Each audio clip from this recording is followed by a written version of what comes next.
number 3. Ang tanong po, kanino at anong mga tinig ang palagi kong naririnig sa simbahan? Ito po ang ating mga tugon. Naririnig natin palagi ang tinig ni Father na siya nagbabahagi ng salita ng Diyos at nagpapangaral sa mga mananampalataya ng parokyang ito. Nagbibigay pangaral sa mga tao na nangangailangan ng payo. Naririnig din natin ang tinig ng mga naglilingkod sa ating parokya gaya ng mga lektor na tumutugon sa panig sa tuwing siya ay nagmimisa, ang mga mother butler na aligagang nagsasaayos ng mga susuotin ng panig at inihahanda ang mga gagamitin ng panig. Mga tinig ng mga miyembro ng lingkod ng dambana na naghahanda para sa papalapit na pagsisimula ng misa. Mga tinig ng buhay na umaawit sa galaw sa ating Panginoon. Palagi rin natin naririnig ang tinig ng mga mananampalataya at nagpapahayag ng kanilang papuri sa Panginoon na nakikilahong din sa mga gawain pang-liturhiya. Naririnig ko rin ang tinig ng mga nagdadasal tuwing alas 3 ng hapon at umaawit para sa mahal na Birhen de la O. Naririnig din sa tropa ng simbahan. Gayun din naman, lagi rin natin naririnig ang tinig ng mga hayop gaya ng huni ng ibon na nagpapalipot-lipot at nagliliwaliw sa loob ng simbahan na tila ba'y naglalaro sa tahanan ng Diyos na kanilang itinuri na tahanan na rin. Mga tahol ng aso na naghihingi ng atensyon mo upang mapasaya ka sa nakakapagod ng mundo. Sa kabilang panig naman, ang tinig na aming naririnig ay ang tinig ng mga nakatataas na opisyal ng aming parokya. Mga tinig na hindi kailanman nawawala sa ating mga paninig. Ang mga tinig pa rin ng namungunong pari ang nangingibabaw sa lahat dahil ayon sa kasabihan, kung ano ang sabihin ng pari, yun ang maghahari. Ito pa rin ang pahayag na tinig na naririnig ng nakararami.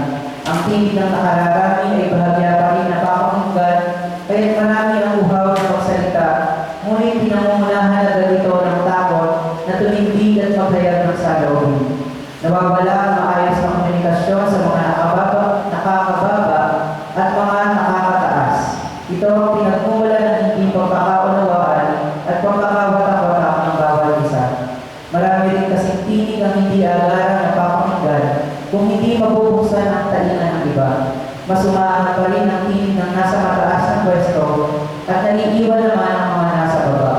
Hindi nabubuksan ang kanilang mga bibig upang makapaglabas ng boses para sa kanilang sarili. Bagkus, nauunahan na ito ng takot na baka hindi pakinggan ang sinisigaw nilang saloobin. Naririnig namin palagi ang tinig ng pari na siyang namumuno sa lahat at tila ba hindi na nakaririnig din ang pari sa saloobin ng iba. Ikakari ay mas naunang pakinggan ng pinuno ang tinig ng karabi kaysa sa tinig ng karapat. Nawa ay buksan ng iba pa ang kanilang mga talinga upang marinig ang tinig ng iba. At gayon din, sana ay buksan ng mga tigong labi ang kanilang mga bibig upang sila ay marinig sa mga pulong at pag-uusap. Number 4. Ang katanungan, ano ang gusto kong sabihin sa simbahan?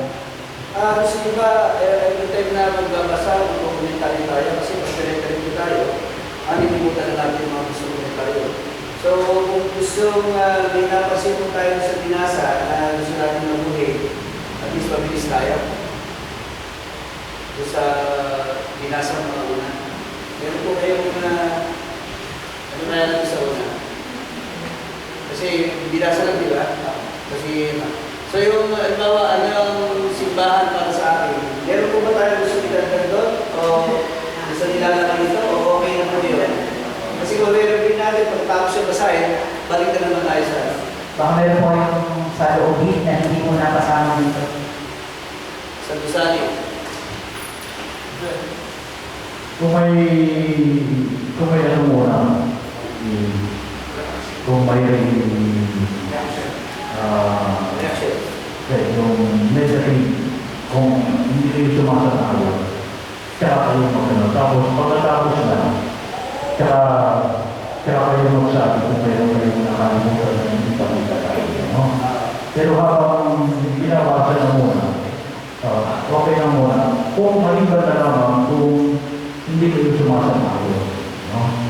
Yung huli na lang, kapag may nakalimutan na lang, By the number ang gawin natin, yung number 1 question, kung wala na, tuloy tayo, ano? sa nilalaman ko ng number 1, meron pa po tayo ito, okay na sa atin yan.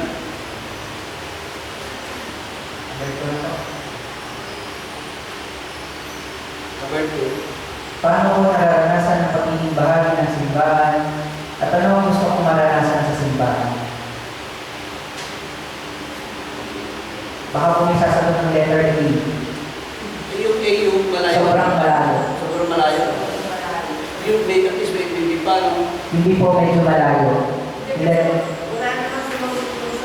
Sa isa sinigit rin na wala naman lumabas talaga rin. Kahit na dahil sa labas.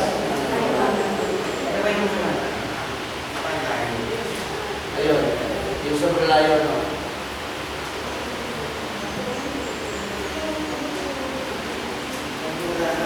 Wala po, wala. Number 2. Wala po reaction. Baka meron po kayong nabasa, nakakaigan. Baka meron po malayo sa simbahan. Tumaas po ang kamay. At magpakiyag ng isa lobby. Kailangan ipaparticipate. Okay? Medyo malayo. Letter C, malapit. Ano yung big naranasan naman ito? Yung bagay sa bahay. Parang hindi na sa may tanong ka na. Ako, ayaw sila. Malayo ka. Kasi ano niya, medyo malayo siya. Pero hindi po niya na-express pa.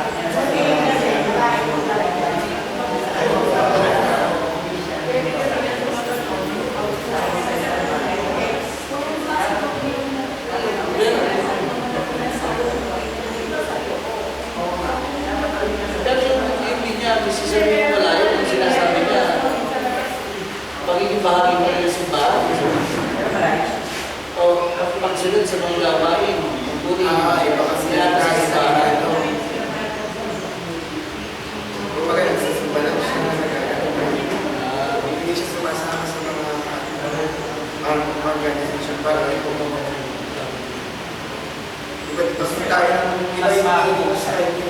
Ano mas malayo ka na para mas lumamig siya. Siya yung regular touch bro, gagawa na.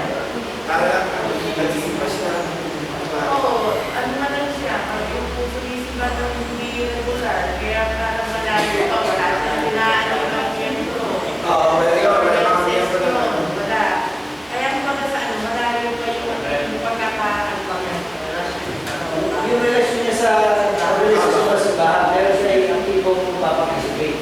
Hindi po, pag-aano po niya sa simbahan, nagsisimba lang siya. Oo. Nag-aas po. Pero wala po yan sa organization. Oh, sir, may pagsaserve yun. Ayun ako, pagsaserve pa, mapakita ng pagsunod sa mga gaway at pagkulit sa akin ng simbahan.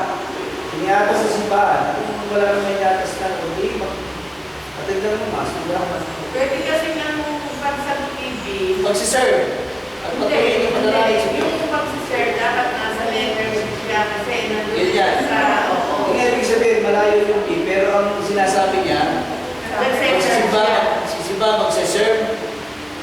At patuloy na panalangin.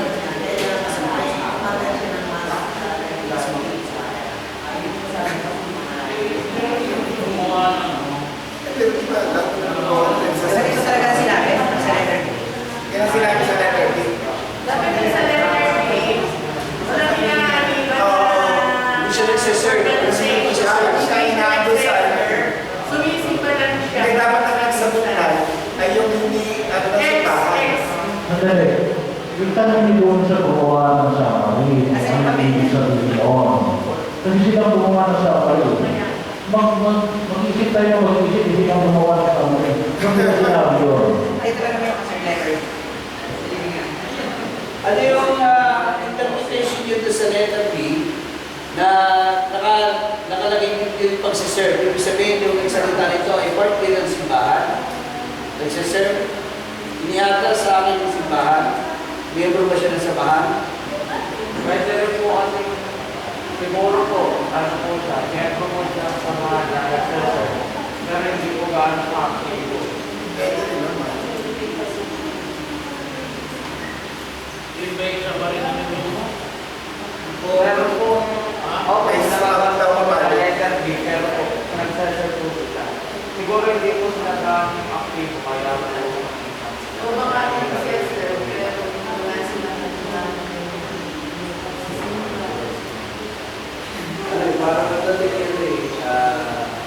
miyembro ng samahan, pero pakiramdam na malayo pa rin siya. Dalawa, miyembro siya ng mga samahan pasimbahan, ginagampanan niya, pero malayo pa rin ang pakiramdam niya. Kailangan na rin. Siguro yung malayo pa po yung online ng Oo, depende rin kasi po.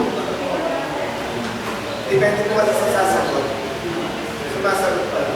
Kasi mayroon tayo ng gano'n, yung mga sagot talaga, maraming sa isa namin sasagot.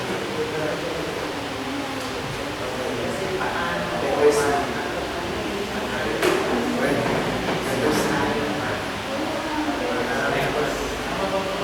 Oo ka. Lala siya na. Mag-aaral pa rin. Pagkakang to, Kung maraming na. Medyo kasi mother eh. bakit kasi gusto na yun? Basahin mo na kaya po. Alam ka na lang tayo. Yung Number po. ano ang gusto kong sabihin sa simbahan? Ang gusto namin sabihin sa simbahan bilang isang gusali ay salamat dahil nakatayo ka pa rin upang bigyan kami ng maayos na tahanan. Nagpapasalamat din tayo sa simbahan dahil palagi tayong tinatawag dito upang mangingin at magpasalamat sa Diyos. Nais din natin iparating sa simbahan ang lubos na pasasalamat dahil ito ang naghulma at naghubog ng ating pananampalataya at pagmamahal sa Diyos. Ang gusto namin sabihin sa simbahan, sabihin sa pisikal na nyo ng simbahan ay panatilihin, kalawang maging sagrado at sana maramdaman pa rin ng mga tao ang presensya ng Panginoon sa pamamagitan ng simbahan. Gayun din ay masaya nakikita sa loob nito ang mga kura, paroko at laiko na masigasig na naglilingkod sa ating Panginoon. Sa mga simbahan, nais namin iparating na panatilihin nawa ninyo ang mga pagiging payakan banal ng tahanan ng Diyos. Ang simbahan ay dapat na sagrado, hindi isang tambayan o ano paman. Lugar ito para manalangin, magbukas ng saloobin sa Panginoon at lugar para sa mga nangangailangan. Hindi basta isang gusali ang simbahan. Ito ay dapat bigyan ng pinakamataas na paggalang sa lahat. Dito nagmumula ang lahat at dito babalik ang lahat. Dito nagmumula at dito nagtatapos. Naway ang bumubuo ng simbahan ang maging mabuting ehemplo sa mga mananampalataya ng isang parokya. Naway pumili ang mga laiko ng mga pinuno ng mga samahan na may sapat ang kakayahan na mamuno at maghihayag pa ng mga kasapi upang lumago ang ating paglalakbay bilang isang simbahan.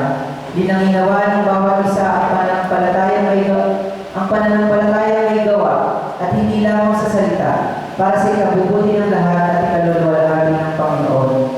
Ipakita nawa ng simbahan ang tunay nitong kahulugan at simbolo na yayakap sa ating mga puso at gayon din ay pagmumula ng ating dalak. Magbigay inspirasyon nawa ang simbahan sa mga nasa daydayan upang hindi sila maiwan sa mga paglalakbay. Ang simbahan katuwang ang pari ang siyang kikilos sa mga kaganapan sa parokya. Naway pakinggan ng simbahan at ang nasa loob nito ang mga hinaing, suliranin at pusuwestyon na maaaring magbunga ng pagkakaisa at pantay-pantay sa simbahan. Wala sana maiiwan sa mga paglalakbay ng simbahan dahil hindi ito nagdudulot ng maganda para sa atin. Buksan nawa ng simbahan ng mga pinto dito na magpapapasok ng mga taong makasalanan at nangihingi ng kanilang kulang sa buhay. Simbahan ang lilinis ng ating mga kasalanan. Gayon din, sana ay matutunan din natin linisin ang simbahan gamit ang ating mga busilang na kalooban na siyang magtataboy sa mga masasamang balak ng iba, lalo pang dumihan ang simbahan. Tulungan natin maging maayos ang simbahan nang sa gayon ay tulungan din tayo ng simbahan na maging maayos. Question? Number 5 po. Ano pa ang